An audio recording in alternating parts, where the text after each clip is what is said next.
Welcome to Around the World on 8 Plates. In this series, we're going to visit different countries and introduce these countries to you.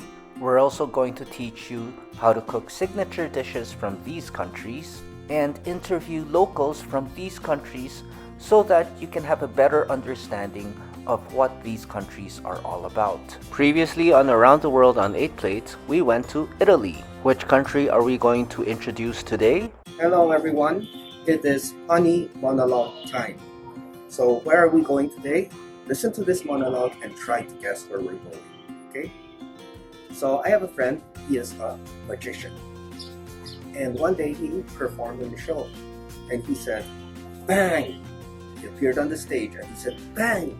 Ladies and gentlemen, I am the magician. Bang, ladies. Bang, ladies and gentlemen. Bang, ladies and gentlemen. Doesn't this phrase sound like the name of a country? Aha! Let's see if you can guess which country we're visiting based on this phrase. Bang, ladies and gentlemen. In 3, 2, 1. Well, if you cannot guess where we're going, it's okay. Today, we are going to the country of, let's say, Bangladesis Bagdatama or Welcome to Bangladesh. And today we're going to teach you how to make rui macher bharta or Bengali mashed fish. Presented to you by National Taiwan Normal University, Common Core Education Committee, Foreign Language Education Division.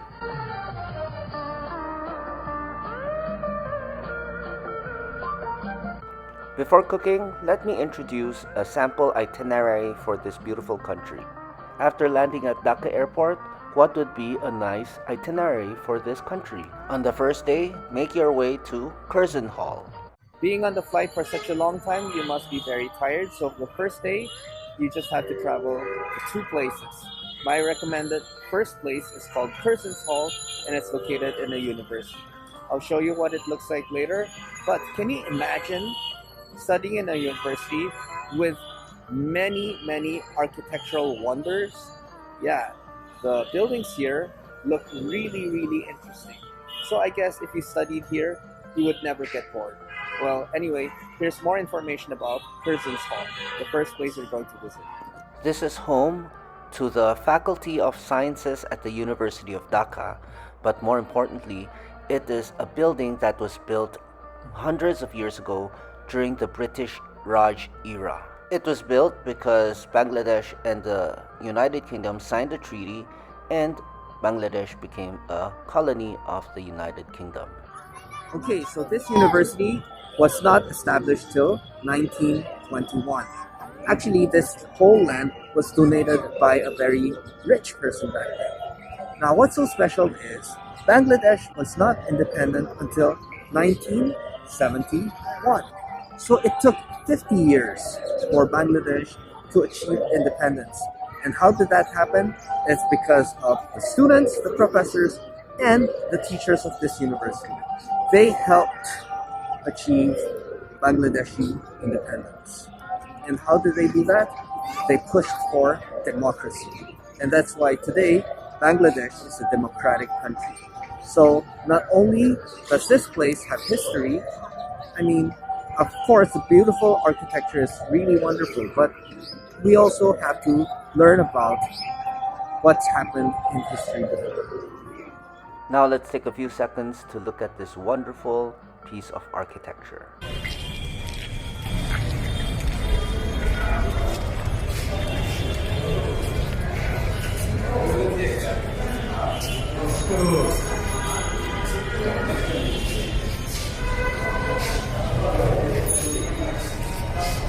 After the university, go to the Armenian church. So we're supposed to go to the Armenian church, but as you can see, traffic is horrendous. So I won't go there, but I'll still talk about what you can do there. Alright, see you later. So even in the 17th century, it was a globalized world back then. During that time, Bangladesh was a superpower or heavyweight in the trade of jute, leather, and textiles. So we can say that their economy was based on these 3 consumer goods. Because of this, merchants from Armenia traveled all the way to Bangladesh to do business. Although the influence of Armenia has since declined, we can still say that in Bangladesh there is a blend of Armenian and local cultures. Now for day 2, go to Buriganga River. The average depth of this river nears or approaches around 7.6 meters. Here you can also visit the Dhaka shipyard where they repair and build boats and cargo ships. Even if Bangladesh is not an archipelago, the many deltas show that Bangladesh depends a lot on maritime trade. Now after spending a whole day at the shipyard and the river, you must be very hungry. So make your way to have dinner. We went to a local restaurant to try some Bengali food. This one is called fuchka. Okay. It's kind of street food. Yes. So this one is sauce, Yes. like for green chili. Okay. This one is made of Tamarind. tamarind. Yes. And this one is of tamarind. This one is like a bit thick, a bit thinner. Okay. What's So- inside the balls? It's made of like what's called like I don't know what it's made of. Like We can Google it flour. later. Yes, that it's made of like the eggs, then balls, and then also some beans, then some cucumber. Oh, okay. Perfect. All right. Okay, I'm going to try. What's this again? Fuchika. All right. So I'm going to try the thick tamarind sauce.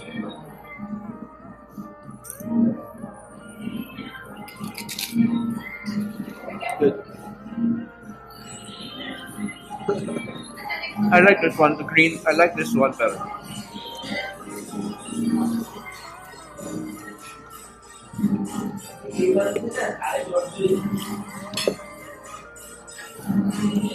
You know what it tastes like? What? Fuchika. Unfortunately, I got diagnosed with COVID, and so day 3 and day 4 will still be presented, but I won't be in the videos. Now for day 3, make your way to Pink Palace. Although it looks like a resort, this actually used to be the residence of a very influential family in Bangladesh. Now it is a museum. Here you can learn about the history of the country and also learn about the languages and the dialects spoken in the country. And because English is spoken here, you can feel an ease in communicating with the locals. However, not the same thing can be said about the plate numbers. The plate numbers use Bengali characters, and even the numbers aren't written in Arabic. And finally, you can end the day by going to Jamuna Future Park, the largest shopping mall in South Asia. Now for day 4, go to the outskirts of Dhaka. If you're lucky enough, and if you have time, make your way to Cox's Bazar, a very nice beach area in Bangladesh. You may also visit the beautiful and rugged Srimangal. You can see many beautiful trees in the mountain. Along the way, you'll notice that in Bangladesh, people don't use plastic bags. You will also see that their buses' colors are the same colors of their national flag. And meet the coolest taxi drivers who will protect tourists. Here's a taxi driver telling the beggar to stop bugging me.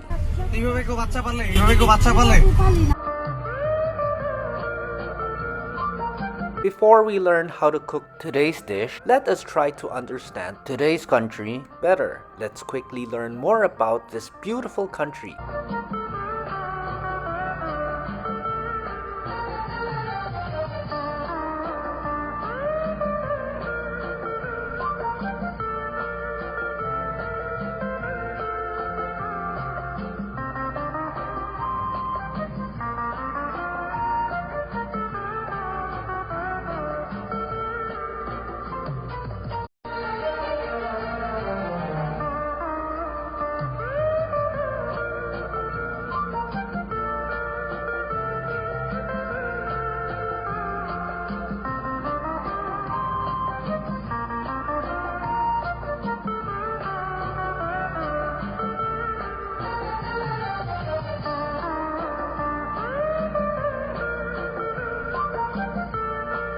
Now it's time to learn how to cook today's dish. Here's a list of ingredients. You will need 2 tablespoons of oil, some salt to taste, 80 grams of fish cooked, 1 onion, 1 tomato, 3 to 4 cloves of garlic, or even 2 to 3 cloves of garlic, ginger to taste, 2 to 3 red chili peppers, 2 to 3 green chili peppers, some mustard, and some cilantro. Here is step 1. Take out a grilled fish and shred the meat and make sure to take out the bones. Now in a hot pan, add some oil, add the chili peppers, and add the garlic, ginger, and onions. Now after all the vegetables have been cooked, use a mortar and pestle to grind the vegetables. Now you mix all the cooked vegetables and the uncooked vegetables, meaning onions, cilantro, together with the fish. Now add some mustard and salt and serve with fresh tomatoes on the side. And there you have it, the recipe for today's dish, Rui Machir Bharta, or Bengali mashed fish. In case you need it, here is the written recipe for today's dish. If you enjoy my content, please like and subscribe to get video recipes. Anyway, enough talking, here is the written recipe.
Now it's time to invite our special guest to appear on the show and tell us more about Bangladesh. Our special guest is from the country being featured today, so that person should know a lot of information about today's country. One is brown fish mash. This one is I need to search it in Google again. It's okay, don't worry. So this is seafood. These two are like fish. There's Okay. another fish. I'm searching it in Google.